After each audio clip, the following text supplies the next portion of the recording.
We look upon the earth and see a world sculpted by fire and ice. We see continents shaped by the slow, crushing drift of tectonic plates, and mountains carved by the relentless patience of wind and water. We believe the map is fixed, the habitats defined by geology, by climate. We see the great boreal forest, the taiga, stretching across continents like a green, unbroken crown at the top of the world. A realm of silence, of ancient spruce and pine, a place that seems to have existed just as it is forever. And then we see him, Alces, the moose, a ghost in the northern woods, a creature of awkward angles and colossal proportions, a relic from an ice age that sculpted him. We see a solitary browser, a wanderer. We see him as a passive character in this vast static landscape, a simple herbivore whose destiny is to eat, to survive the deep cold, and to flee the shadow of the wolf. We see a large deer, nothing more, a consumer, not a creator. But this is an illusion. What if this solitary giant is not merely living in the forest, but is in fact deciding its very future? What if this browser is not just a consumer, but a terraformer? What if this one animal, through the simple daily act of choosing its meal, holds the power to decide the fate of the land itself? The power to determine whether a landscape becomes a thriving, dry forest or a vast, waterlogged, acidic swamp? What if we told you that this animal, without laying a single log or digging a single channel, is an engineer of hydrology, that the moose creates wetlands? This is the story of a power hidden in plain sight, the power of an appetite to rewrite the very chemistry of the earth. The engineering begins not with a sound, but with a choice. The moose is a specialist, a browser. It walks through a young forest, a mosaic of new life pushing through the snow. Here, two great dynasties of trees are competing for the sun. On one side, the pioneers, the fast-growing, opportunistic deciduous trees, aspen, birch, and willow. They grow in dense clonal stands, their leaves broad, capturing sunlight efficiently. On the other side, the incumbents, the conifers, spruce and fir. They are slow, patient, fortified with chemical defenses in their waxy needles. A human sees a mixed forest. The moose sees a menu. Its preference is absolute. It seeks out the deciduous saplings, the aspen, the willow. Their bark and twigs are packed with energy and are more easily digested than the resinous, tough needles of the spruce. A single moose can consume over 20 kilograms of this browse in a single day. We watch as it moves through a grove of young aspen, methodically stripping them, breaking their young trunks, pushing them over to reach the tender shoots at the top. The spruce and fir, standing right next to them, are left untouched. This is not just feeding. This is selective forestry. The moose is an editor. For the trees, the consequence is immediate. The young aspen, already fighting for light against the taller conifers, now faces a relentless giant predator. Its vertical growth is stunted. Its energy reserves are depleted. It is pushed back, suppressed. The young spruce, however, is released. Suddenly, its competition for sunlight vanishes. The shadow of the aspen is gone. The spruce thrives. Year after year, this subtle pressure continues. The moose, grazing through its territory, acts as a filter, consistently removing one set of competitors and favoring the other. As ecologists might note, the moose is high-grading the forest, removing what it finds most palatable. But the true impact, the engineering marvel, is not happening in the canopy. It is happening below, in the soil. A cascade has begun, a chemical domino effect that will, over centuries, change everything. To understand this, we must look at two potential futures, two different soils. In a forest without the moose's intense pressure, the aspen and birch would thrive. Every autumn, they would drop a carpet of broad, nutrient-rich leaves. These leaves are a feast for the underworld. Bacteria and fungi swarm them. Earthworms pull them down, churning the soil.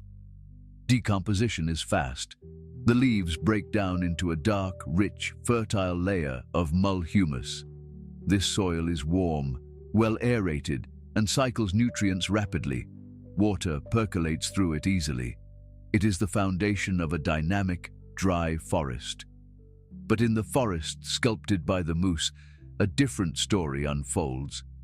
Because the moose has suppressed the aspen, the dominant canopy becomes the spruce and fir. And every year, what falls to the ground is not a carpet of leaves, but a dense mat of needles. These needles are the opposite of the aspen leaf. They are waxy, acidic, and nutrient-poor. The bacteria and fungi of the fast soil cannot break them down. The earthworms are gone. The soil is too acidic, too unpalatable. Decomposition slows to a crawl. Instead of being recycled, the needles build up. Year after year, decade after decade, this layer thickens. It becomes a dense, peaty, saturated mat called more humus. This mat does two things. First, it acts like a sponge, soaking up rainfall and snowmelt, holding the water at the surface. It refuses to drain. Second, it insulates the ground. It traps the northern cold, keeping the soil perpetually damp and chilly, further slowing the microbial life that dares to remain. The soil chemistry has been fundamentally altered. It has become waterlogged. It has become acidic. The very foundation of the forest is changing from a drain to a bucket. The cycle of life has been choked. This is the moment of creation, the slow, patient, chemical birth of a swamp. We now stand 50, 100, 500 years in the future. The landscape where that moose once browsed is unrecognizable. Where a dry, mixed forest floor once stood, there is now a sodden, spongy carpet. The ground itself has risen, swollen with centuries of undecayed needles and organic matter. This is paludification, the process by which dry land becomes a bog. The architect, the moose. The great spruce trees that the moose once favored are now struggling. They stand as stunted, gnarled shadows of their former selves, their roots suffocating in the acidic, oxygen-starved ooze they helped create.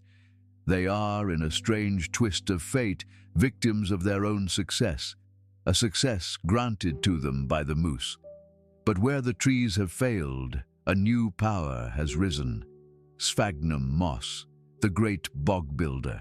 This moss is the ultimate winner.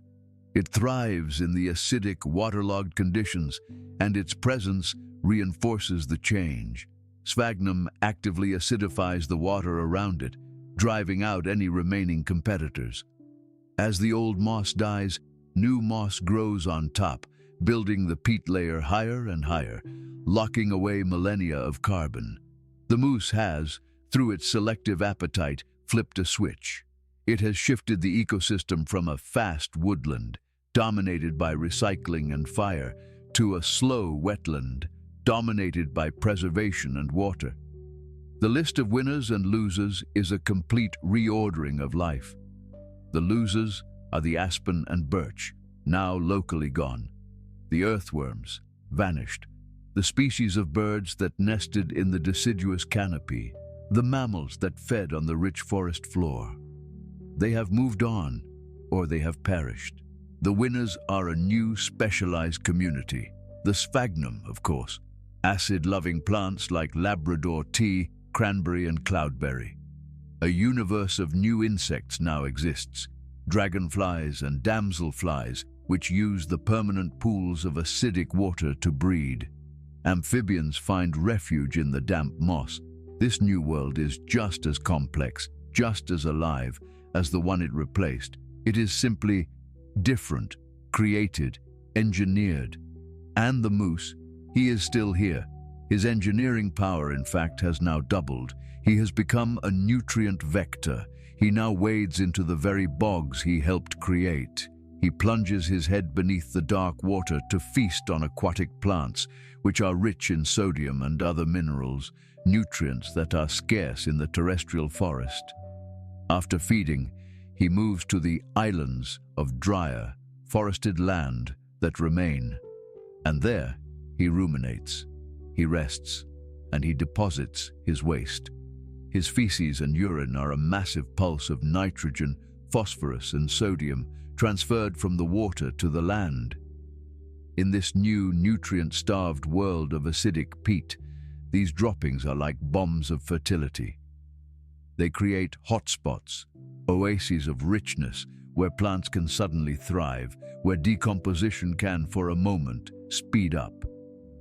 The moose is now a gardener, a transporter, moving life and energy from one biome to another, connecting his own creations in a web of his own making.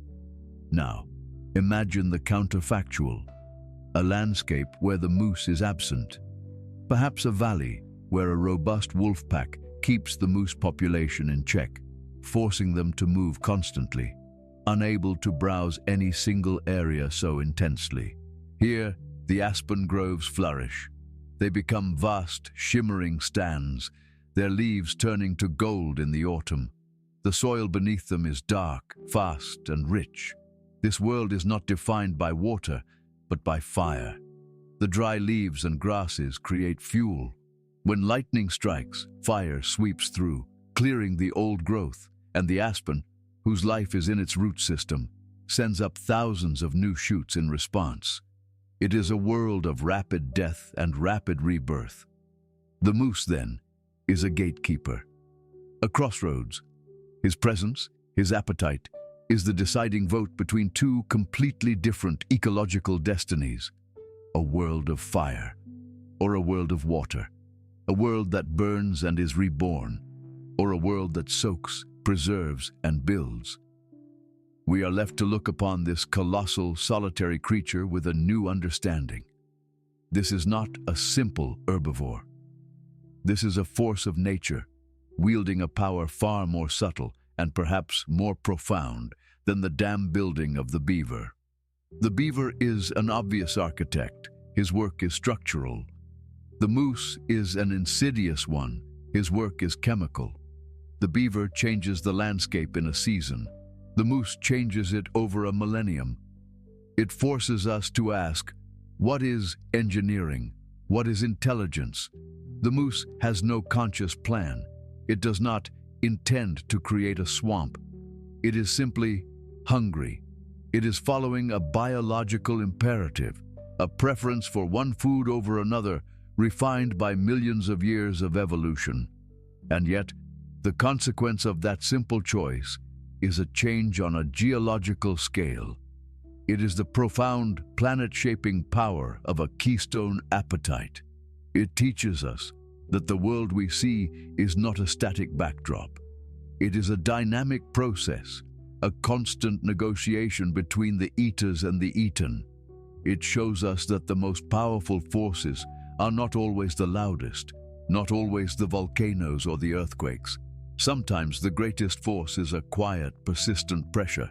The great northern forest, the taiga, is not a silent, unchanging monolith. It is a living battleground, a push and pull between the trees that reach for the sun and the giants that walk the earth, deciding which ones get to see it. The moose is not just a resident. He is a sculptor of bogs, a chemical engineer, an architect of the north, and the map of the world is, in part, drawn by his desires, one bite at a time.